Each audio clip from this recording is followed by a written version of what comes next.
I was on Queen Elizabeth I. The packet was called "A Tyrant's Fear," and it's about a speech that Queen Elizabeth gave at Tilbury. And so, first we have the discussion questions. And the first question is, what did Elizabeth mean when she says, "We have been persuaded," or "We submit ourselves to our multitudes," or stuff like that in her speech? And I think it means others have told her that she needs to be careful because people could be untrustworthy. But she told them that, in fact, she did trust them in that speech, and yeah. And that goes into the next question. Which part of her speech would the troops have found most moving? The part where she said she would die with them, because, I mean, rulers don't always say that.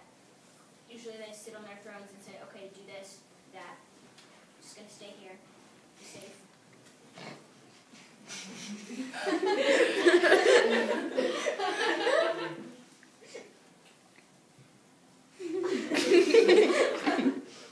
Onward. And also, anyone who is slightly disloyal would have probably been like, oh, well, she trusts me. Why? I don't see why I ever would have not trusted her or wanted to betray her. Or that or evil and twisted or whatever. And they would have probably, and it's also easier to trust someone if you know that they trust you. We can't see the floor over here. Sorry.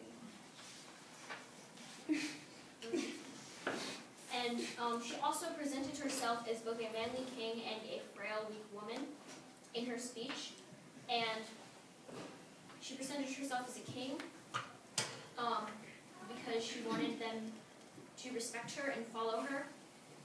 But then she also presented herself as a weak woman because they need to protect her anyway. They follow her and everything. And also they wouldn't expect her to go chopping people's heads off if they thought of her as a weak woman, but at the same time they would still respect her and how would her power be different if she were married? I said the king would have sort of pushed her into the background and she wouldn't have as much power, and the people weren't at first comfortable with her because she was a woman and usually men had taken that position. And they would accept the king as the official ruler and that they would just ignore her because, no, we have a king. Queen, what's she doing here? So, Audrey, can you tell us, because we're running out of time, can you tell us your project question? The project question.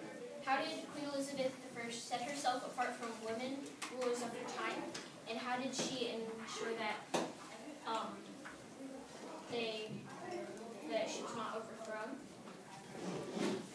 So she was clever and brave, and she went among her people and developed a bond of trust with them. And she even fought alongside them, which I said, which is not very common. And she was a strong leader, but she also presented herself as a weak woman who needed protecting, so they protected her as well. And other women rulers had just advised their husbands while staying in the background and sort of puppet strings. But Queen Elizabeth I was the sole ruler of England, so she was the only person there. And not many rulers had told their subjects that they were so trusting as to go into battle with them. And she was probably very well loved by her people. And she took the chances provided by difficulties to bond with the people. And during the war, she gave a lot of speeches and hard times and stuff. And she also wrote out the only alternative to the crown was married Queen of Scots, and they heard of her and personalized him.